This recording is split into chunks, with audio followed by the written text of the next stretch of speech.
헷갈리거나 내가 잘 모르는 도로 법규를 알려드리는 시간, 화요일엔 신상 털기, 신건의 교통상식 샅샅이 털기. 대구교통방송 신건 기자와 함께합니다. 어서 오세요. 네, 안녕하세요. 네, 반갑습니다. 네. 오늘은 어떤 소식을 가져오셨나요? 네, 봄철만 되면 우리를 괴롭히는 게 있죠. 하늘이 뿌옇고 목도 칼칼해지고 바로 미세먼지입니다. 미세먼지. 오늘은 뭐 바람도 많이 불고 해서 뭐 전혀 보이질 않았습니다만 네네. 특히 날이 따뜻해지면 뭐 미세먼지, 뭐 특보, 나쁨, 아주 나쁨 뭐 자주 오잖아요. 네, 맞습니다. 이 매년 겨울부터 이듬해 봄까지 고농도 미세먼지가 집중적으로 발생을 하거든요. 정부도 그래서 미세먼지 계절관리제라는 것을 운영을 하는데 이게 운전자분들에게도 중요한 정보가 많아요. 네. 그래서 오늘 미세먼지 계절관리제 기간에 운전자들이 알아야 할 점을 전해드리겠습니다. 중요하지요. 우리 어렸을 적은 정말 뭐 미세먼지, 뭐 계절 관리제 이런 단어 자체가 없었잖아요. 그렇죠? 네. 자, 우선 자세하게 좀 알려주세요.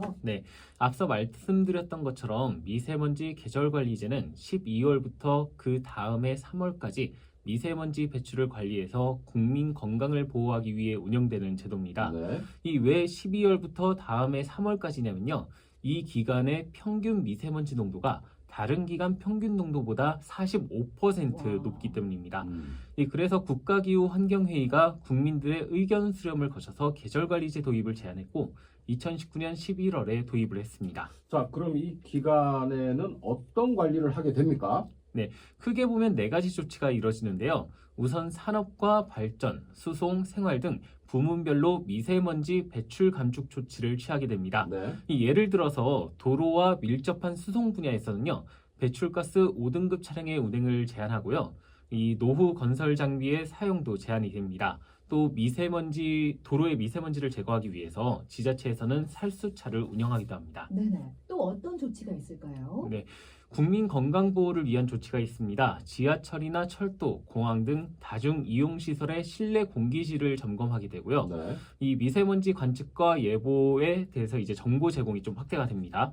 그리고 마지막으로 미세먼지 저감을 위해서 한중 간 협력을 지속하는 등 생활 밀접한 부분부터 국제 협력까지 여러 분야에서 조치가 이뤄집니다. 그러고 보니까 이 기간에 도로에 살수차 돌아다니는 걸 봤는데 맞아요. 그거 말고도 뭐 많은 분야에서 갖가지 노력들이 이루어지고 있네요. 네, 특히 정부가 특별히 신경 쓰는 곳이 차량 운행 부분인데요. 네. 우선 이 기간에는 행정기관과 공공기관 차량은 오전 6시부터 오후 9시까지 2부제가 실시가 됩니다. 이 홀수일에는 차량 번호 끝자리가 홀수인 차량만 운행이 가능하고요. 네. 짝수일에는 끝자리가 짝수인 차량만 운행이 가능합니다. 그리고 이 미세먼지 계절관리제가 시행되면 배출가스 5등급 차량의 운행이 제한된다고 말씀드렸잖아요. 이 부분을 잘 모르시는 분들이 많은 것 네네. 같더라고요. 근데 이게 수도권에서만 운행을 못 하지 않나요? 이게 2022년부터 2023년에 시행된 미세먼지 조치까지는 그랬거든요. 네. 근데 2024년, 그러니까 작년이죠. 작년 12월부터 올해 3월까지 시행 중인 미세먼지 계절관리제에서는 운행 제한 조치가 수도권을 비롯해서 대구와 광주 등 6대 특광역시로 확대됐습니다. 아, 그러면 이제 거의 뭐 올해부터 이제 확대된 거네요. 그렇죠, 그렇죠. 네. 이 아예 운전을 못하는 건 아닌데 이 오전 6시부터 오후 9시 사이에 배출가스 5등급 차량을 운전하다 단속이 되면요. 하루에 과태료 10만 원을 부과받게 됩니다. 네. 이 조심해야 될 게 이게 하루에 10만 원이거든요. 아, 그러니까 오늘 단속이 됐다고 해서 내일은 괜찮겠지가 아니라 또? 네, 또 운전하면은 또 10만 원을 내야 돼요. 적발되면 계속. 네, 끊어가죠. 적발되면. 그럼 그 다음 날 또 적발되면 또 10만 원. 40만 네. 40만 원. 배출가스 5등급 차량 얼마나 있어요? 이 작년 10월 기준으로 대구에는 배출가스 5등급 차량이 2만 3천여 대 있는 것으로 조사가 됐고요. 네. 이 전국적으로는 같은 기간에 53만 대 있는 것으로 나타났습니다.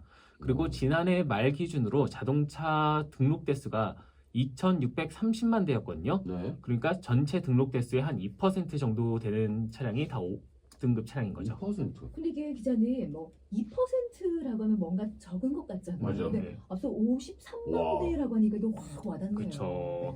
네. 이 올해는 6차 미세먼지 계절관리제가 시행되고 있는데요. 이 재작년 12월부터 작년 3월까지 5차 미세먼지 계절관리제가 시행됐을 때, 그러니까 작년에 이 대구에서 미세먼지 계절관리제를 인지하지 못하고 이제 배출가스 5등급 차량을 몰다가 적발된 차량이 8,587대나 됩니다. 많습니다. 그럼 어떻게 해야 되지? 자, 그렇다면은 네네. 이 차들요 어떡합니까? 폐차해야 되나요?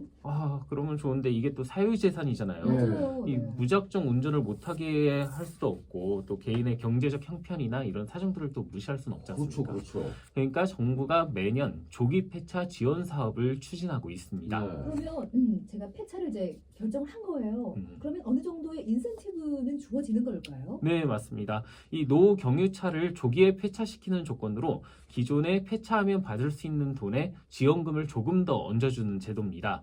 이렇게 해서 노후 경유차는 폐차를 하도록 유도를 하고 이 폐차 후에 전기차 같은 친환경차를 구매하는 사람이 있다면 보조금을 좀 더 지원해줘서 경제적 부담을 덜어주는 거죠.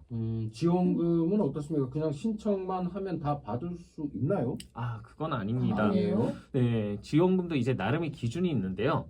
일단 가장 중요한 게 배출가스 4등급, 5등급 차량이 있어야겠죠. 네. 이게 사실 그동안은 노후 경유차만 대상이었는데 이 대상이 확대가 됐어요. 그래서 그동안은 내 차가 배출가스 5등급이어도 휘발유나 LPG 차면 지원을 못 받았거든요. 그런데 올해부터는 이런 차들도 지원을 받을 수 있습니다. 휘발유 LPG는 이제 확대가 됐습니다. 그렇죠. 네. 이렇게 되면 조기 폐차를 하려는 사람들도 많아지겠네요. 네, 맞습니다. 네. 그리고 2009년 8월 이전에 제작된 덤프 트럭이나 콘크리트 믹서 트럭, 네. 그리고 콘크리트 펌프 트럭도 이 지원금 대상에 포함이 되고요. 2004년 이전에 제작된 지게차나 굴착기도 대상이 됩니다. 지금 2025년이니까 이래저래 계산해도 거의 한 20년 가까이 되는 네, 상황이 오래됐죠. 됩니다. 또 다른 조건이 있습니까? 이제 내가 사는 곳이 대기 관리 권역인지 확인을 해봐야 돼요. 이 광역시나 시 규모면 거의 대부분이 해당한다고 보면 되는데요. 네. 대구 같은 경우는 군위를 제외한 나머지 전 지역이 대상 지역입니다. 이곳에서 6개월 이상 주민등록을 가지고 있어야 됩니다. 그러니까 운전자가 대기 관리 권역에 실제로 살고 있어야 하는군요. 네, 맞습니다. 그리고 이 자동차가 그러니까 작동이 돼야 돼요. 운전을 할 수 있어야 되고, 네. 만약에 내가 예전에 배출가스 저감 장치를 부착하거나 저공해 엔진으로 개조를 한 적이 있다. 그러면 신청을 할 수가 없습니다. 네. 네. 그리고 차량과 대기관리 권역 등 이러한 조건들을 모두 통과하게 되면 보조금을 받게 되는데요. 이 5등급 승용차 같은 경우는 최대 300만 원, 4등급 승용차는 최대 800만 원을 지원받을 수 있습니다. 그리고 차를 폐차하고 나서 전기차나 수소차 같은 친환경차를 구매하면 추가 지원과 함께 개별 소비세와 취득세 감면 혜택도 받을 네. 수 있습니다. 신청 방법을 좀 알려주세요. 네. 네. 이 지자체마다 조금씩 차이는 있지만 보통 3월에서 4월 사이에 접수를 받거든요. 이 대구 같은 경우는 이번 주 토요일, 그러니까 21일에 접수가 끝납니다. 자동차 배출가스 종합전산 시스템이나 한국자동차환경협회 관련 서류를 작성해서 접수하면 되고요. 네. 이 뭘 준비해야 되는지 어렵게 느껴진다면 이 가까운 구청이나 이 군청 환경부서에서 상담을 해주거든요. 네. 이 가서 담당 공무원의 도움을 받아서 내 차가 조기 폐차 대상인지 확인을 해보고 또 해당이 되면 누락 서류 없이 꼼꼼하게 서류를 준비할 수 있으니까 만약에 좀 받고 싶으신 분이 있다면 직접 찾아가 보시는 것도 방법이 될 것 같습니다. 노후차를 가지고 있죠. 또 특히나 노후 경유차 같은 경우에 안전을 위해서 그리고 환경을 위해서 차량 교체 부담은 되지만 또 지원도 약간 있다고 하니까 한번 좀 고려해 보시면 좋을 것 같네요. 네, 다만 이것도 예산에 한계가 있거든요. 네. 신청자가 많으면 또 못 받는 경우도 있다 하더라고요. 여러 대가 있다고 해서 다 받을 수 있는 건 아니고 이 한 세대당 차량 한 대에 한해서 지원을 하니까요. 잘 알아보고 하시는 게 좋을 것 같습니다. 이게 참 이게 경제적인 형편 때문에 이 차량을 쉽게 교체하기 어려운 분도 있을 것 같아요. 그렇죠. 네, 맞습니다. 이 아무래도 개개인의 사정이 다 다르다 보니까 이런 부분을 다 충족시켜 줄 수는 없잖아요. 네. 다만 이런 분들한테는 미세먼지가 심한 날이나 계절관리제 시행 기간에는 이 지자체가 노후 경유 차량 소유주한테 오늘 미세먼지가 심각하니까 이제 운전하지 마세요. 이런 문자 메시지를 보내서 차량 운행을 자제시키도록 유도하고 있습니다. 네. 또 운행하니까 아까 10만 원 그랬나요? 네. 그런 것도 있으니까. 그러니까. 예. 자, 오늘 내용은 여기까지 듣도록 하겠습니다. 신근 기자하고는 여기서 인사하죠. 네, 수고 많았습니다. 감사합니다. 고맙습니다. 박기영입니다. 블루스카이.